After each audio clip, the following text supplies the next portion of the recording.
광주은행 인수를 위한 예비 입찰에 7개 업체가 뛰어들었습니다. 지역 자본과 외부 자본의 대결 구도로 압축됐습니다. 광주시가 아시아 문화전당의 법인화를 조건부로 수용하겠다는 뜻을 밝혔습니다. 시민단체는 법인화 반대 입장을 고수하고 있습니다. 경찰이 하수관거 사업 입찰 비리와 관련해 나주시청을 압수수색했습니다. 미래산단 비리 의혹과 관련해 검찰의 압수수색을 받은 지 1년도 되지 않은 상태에서 또다시 압수수색을 받았습니다. 추석 연휴가 끝나고 명절 후유증을 호소하는 주부들이 많습니다. 명절 직후 병원을 찾는 중년 주부 환자가 60% 이상 늘었다는 통계도 있습니다. 여러분 안녕하십니까? 광주 MBC 뉴스데스크입니다. 민영화를 앞두고 있는 광주은행의 새 주인이 누가 될지 일단 밑그림이 그려졌습니다. 예비 입찰을 마감한 결과 7개 업체가 인수 신청서를 냈습니다. 예상보다 인수전에 뛰어든 업체가 늘면서 경쟁이 치열해지게 됐습니다. 첫 소식 황성철 기자입니다. 광주 전남 상공인연합과 전북은행 금융주주, 광주은행 우리사주조합이 인수 의향서를 제출했습니다. 신한금융주주도 입찰 서류를 접수했고 부산은행과 대구은행 금융주주는 광주은행과 경남은행 인수전에 동시에 뛰어들었습니다. 이에 따라 지역민연합체와 지역금융주주 그리고 시중 대형은행이 새 주인 자리를 놓고 3파전을 벌이게 됐습니다. 한 사람이 두 사람에 의해 가지고 경영을 무엇을 한다든가 이런 것은 바람직하지 않고 우리 광주 전남의 모든 경제인들 시도민이 광주은행 우리사주조합도 500억 원의 자금을 마련해 지역연구기업과 제휴를 한다는 투자유치 제안서를 제출했습니다. 상공인수에서 민영화를 적극적으로 추진하겠다 그런 의지가 보였지만 저희 광주은행 직원들도 그런 염원을 담겠다. 예금보험공사는 앞으로 1, 2주일 이내에 적격 입찰자를 선정할 계획입니다.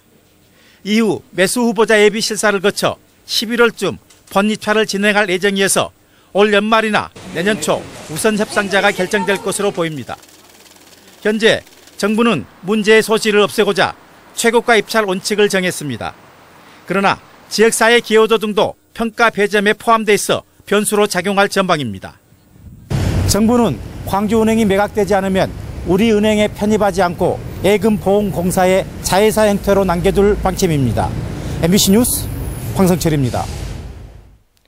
아시아 문화전당의 쟁점인 법인화 문제를 놓고 지역의 문화단체와 보조를 맞춰오던 광주시가 법인화 반대에서 찬성으로 입장을 바꿀 수 있다고 밝혔습니다. 지역의 문화단체들이 이제 와서 이러는 이유가 뭐냐며 반발하고 있습니다.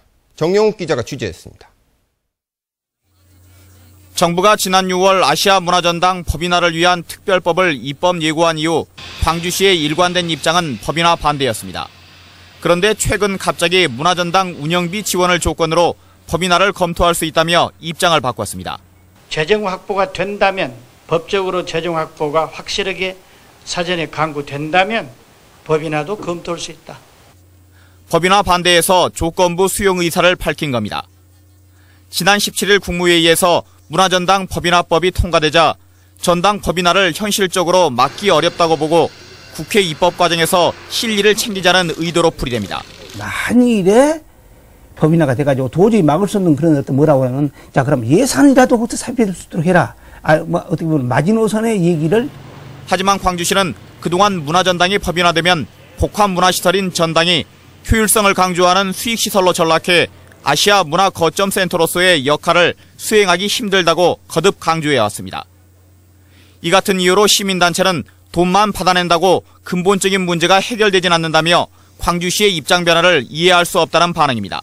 그러다 보면 전당 사업 범위 자체가 그 전시 공연에 한정될 가능성이 굉장히 많다는 것입니다. 이런 점을 지금 우려하고 있는 것입니다. 그동안 법인화 반대에 한 목소리를 내왔던 광주시와 시의회, 시민단체가 광주시의 갑작스런 입장 변화로 혼란스러운 모습을 보이고 있습니다. MBC 뉴스 정용욱입니다. 올 추석 연휴는 연회보다 길어서 명절 후유증으로 힘들어하는 주부들이 더 많다고 합니다. 실제 명절 증후군이 어떤 양상으로 나타나는지 김인정 기자가 주부들과 함께 병원에 가서 상담을 받아봤습니다. 길었던 추석 연휴 내내 음식 장만과 가사일에 시달린 맏며느리 나모 씨. 무기력증과 소화 불량을 호소합니다. 아무래도 계속 이제 대기 상태나 이렇게 같이 있어야 되니까 손님도 오시고 그러시면 그렇죠. 나 씨의 상태를 알아보기 위해 체열 진단 카메라로 몸을 찍어봤습니다. 머리와 가슴 그리고 어깨 부분에 정신적 스트레스를 의미하는 붉은색이 몰려 있습니다. 가슴 부위에서 스트레스 받은 부위에서 열이 오르시면서 약간 머리로 열이 뜨셔서 좀 두통이나 어지러움 좀 같이 호소하시고 계십니다. 육체적 후유증도 만만치 않습니다. 명절이 끝나고 갑작스러운 허리 통증에 시달린다는 주부의 몸을 엑스레이로 살펴봤습니다. 굽어 있어야 할 척추뼈가 일자로 서 있고 인대가 늘어나거나 찢어지는 염좌까지 보입니다. 전을 붙이려면 이렇게 앉아서 하잖아요. 이렇게 앉아서 하니까 일어나지를 못해갖고 좀 그랬어요. 통증이 좀 심해갖고 이렇게 다리까지 내려와서. 명절 내내 앉아서 전을 붙이고 고된 가사노동에 시달리다 응급실 신세를 지기도 합니다. 아무래도 열이 안 가라앉아요. 그래서 응급실로 갔어요. 응급실에서 이제 주사 맞고 그런데도. 실제로 한 한방병원 통계를 보면 명절 직후 40, 50대 여성 내원 환자 수가 평소보다 66%가량 증가했습니다. 전문가들은 명절 후유증으로 오는 허리 통증이나 어깨 통증을 피하려면 틈틈이 스트레칭을 해주고 연휴로 생활 리듬이 깨져 피로에 시달린다면 견과류나 인삼 등을 먹으라고 조언합니다. 또 충분한 휴식을 취해도 나아지지 않으면 반드시 병원을 찾으라고 덧붙입니다. MBC 뉴스 김민정입니다. 5.18 역사왜곡대책위원회가 친일 독재를 미화하고 역사를 왜곡한 교학사 교과서 검정을 취소하라고 촉구했습니다. 교과서 왜곡 대응위원회는 광주시의회 기자실에서 기자회견을 열어 교학사 교과서의 검정을 취소하지 않고 단순 오류를 고치는 미봉책 수준에서 그치고 있다고 주장했습니다. 대응위원회는 교학사 교과서의 즉각적인 퇴출을 위해 광주 시민과 연대해 끝까지 투쟁할 것이라고 강조했습니다. 나주시가 바람 잘 날이 없습니다. 미래산단 비리 의혹으로 시장이 재판에 출석하던 시각에 나주시가 진행한 사업에 또 다른 비리 의혹이 불거져 경찰이 압수수색을 진행했습니다. 송정근 기자가 취재했습니다. 경찰이 나주시청 상하수도과에서 압수수색 상자를 들고 나오고 있습니다. 하수관과 입찰에서 비리가 있다는 투서에 대해 사실관계를 확인하기 위한 겁니다. 팀장님, 근데 어떤 혐의로 지금 압수수색하고 계시는 건가요? 나주시는 지난 5월 다시면 일대의 하수광고 공사 사업자를 입찰을 통해 선정했습니다. 주택과 공장 등에서 나오는 생활하수를 하수 처리장으로 모으기 위한 하수관을 설치하는 사업으로 150억 원 규모입니다. 하지만 이 과정에서 탈락한 이순위 업체가 경찰과 감사원 등지에 입찰이 공정하지 못했다는 의혹을 제기했고 경찰이 압수수색에 나섰습니다. 탈락한 업체는 선정된 1순위 업체의 시공 실적이 부풀려져 업체 선정 결과가 뒤바뀌었다고 주장하는 것으로 전해졌습니다. 지금 고발인 측에서 의혹을 제기하고 그런 부분이 있기 때문에 그런 내용을 명확히 하기 위해서. 나주시는 지난해 10월 미래산단 개발비리 의혹과 관련해 검찰의 압수수색을 받은 뒤 1년도 채 되지 않아 경찰의 압수수색을 받았습니다. 경찰의 압수수색이 끝나자마자 임성훈 시장은 미래산단 사건과 관련해 광주지법에 출석해야 했습니다. MBC 뉴스 송정근입니다. 오늘 오후 1시쯤 담양군 창평면 대덕터널 앞 도로에서 순천발 광주행 직행버스가 중앙분리대를 들이받고 옆으로 넘어졌습니다. 이 사고로 승객 45살 김모 씨 등 4명이 중상을 입고 6명이 크고 작은 부상을 입어 병원으로 옮겨졌습니다. 경상자들은 대부분 안전벨트를 착용하고 있어서 부상 정도가 크지 않았던 것으로 전해졌습니다. 경찰은 버스기사 42살 조모 씨가 운전을 하다 졸았다고 진술한 것을 토대로 정확한 경위를 파악하고 있습니다.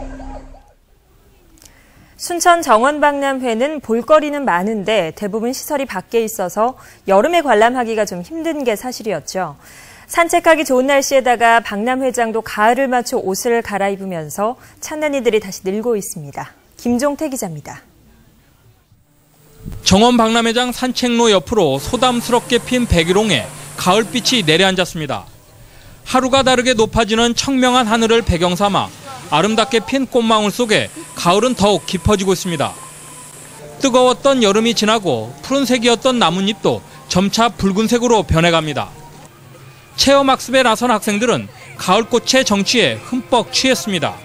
가을 향기도 나고 바람도 많이 불어서 여름 다 지나간 것 같아서 더위도 싹 가시고 좋고요. 사진 찍을 때도 많고 경험할 것도 많아서 좋은 체험이었던 것 같아요. 박람회장 안으로 좀 더 들어가면 드넓은 억새밭이 발길을 붙잡습니다.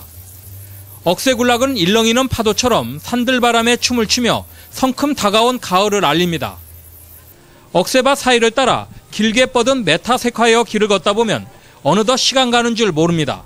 햇볕은 따갑지만 억새도 있고 꽃도 있고 여러 나라 정원들도 구경할 수 있어서 가을 냄새가 물씬 느껴집니다. 가을이 무르익은 정원 박람회장은 지난주 추석 연휴를 전후해 가을 정원을 만끽하려는 관람객들로 크게 붐비고 있습니다. 야영철을 맞아서 많은 관람객들이 찾아올 것으로 알고 있고 특히 학생들 체험학습이나 수학여행단들 그리고 단체 야영객들이 많이 찾을 것으로 전망하고 있어서 6개월간의 일정으로 다음 달 20일까지 펼쳐지는 순천만 국제정원박람회. 무더운 여름을 이겨내고 가을색으로 새롭게 갈아입은 정원박람회장이 아름다운 정원과 함께 색다른 추억을 새기려는 관광객들을 유혹하고 있습니다. MBC 뉴스 김종태입니다.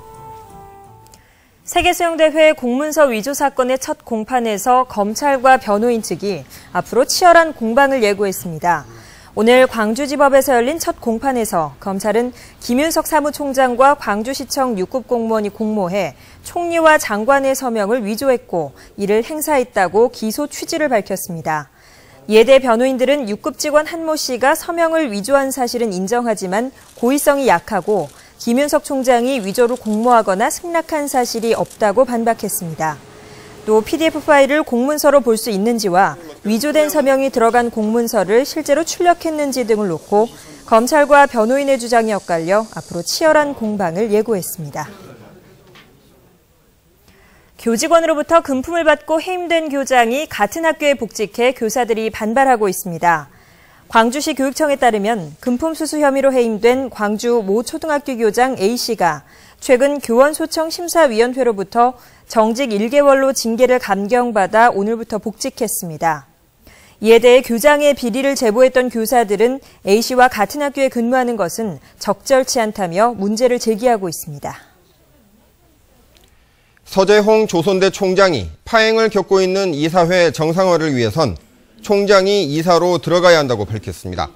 취임 1주년을 맞은 서 총장은 공석인 이사 1명의 선임을 놓고 총장과 총동창회장이 싸우는 모양새로 비춰져 안타깝다며 전국 대부분의 사립대학 이사회처럼 조선대도 그렇게 바뀌어야 한다고 강조했습니다. 결혼 이사 1명을 선임하는 오는 30일 이사회를 앞두고 서 총장이 자신의 입장을 공개적으로 밝힘에 따라 이사회가 어떤 결정을 내릴 것인지 주목됩니다. 북한 어린이의 겨울나기를 지원하기 위해 광주 지역 시민단체가 털 의류 지원 활동에 나서기로 했습니다. 광주시 남북교류협의회와 자원봉사센터 등 시민사회단체들은 손으로 만드는 평화, 남북 어린이와 함께 따뜻한 겨울나기 캠페인을 추진하기로 하고 오늘부터 45일 동안 시민들이 직접 털실을 이용해서 만든 옷과 모자, 목도리 등을 모으기로 했습니다. 이렇게 해서 만들어진 방한용품은 오는 11월 16일 행사를 통해 수거된 뒤 수해 지역인 함경북도 안주시에 사는 어린이들에게 전달될 예정입니다. 전통 남도 음식을 대표할 음식 명인이 올해 처음으로 지정됐습니다. 전라남도는 진도 흥미박물증편 김영숙 씨와 영광굴비찜 최윤자 씨, 여수시 간물김치 이경혜 씨 등 남도 음식 명인으로 선정된 7명에 대해 다음 달 11일 열리는 제20회 남도 음식문화 큰잔치에서 명인 지정서를 수여하고 명인 음식관을 전시합니다. 광주와 전남 지역 초중고 학생의 7%는 정신건강에 관리가 필요한 것으로 나타났습니다. 교육부가 지난 5월부터 7월까지 전국 초중고생을 대상으로 정서행동 특성검사를 실시한 결과 광주와 전남은 조사 대상의 7%인 1,800여 명이 지속적인 관리가 필요한 관심군으로 나타났습니다. 또 조사 대상의 2%인 3,200여 명은 전문기관의 의뢰가 필요한 우선관리 대상으로 분류됐습니다. 학교급별 관심군 비율은 사춘기인 중학생이 가장 많았고 성별로는 여학생이 남학생보다 높게 나타났습니다. 지방의회의 모든 회의를 인터넷으로 중계하는 방안이 추진됩니다. 국민권익위는 주민의 알 권리 충족을 위해 본회의뿐만 아니라 상임위나 특별위원회 등 모든 회의를 인터넷으로 중계할 수 있게 규칙을 개정하라고 광역의회에 권고했습니다.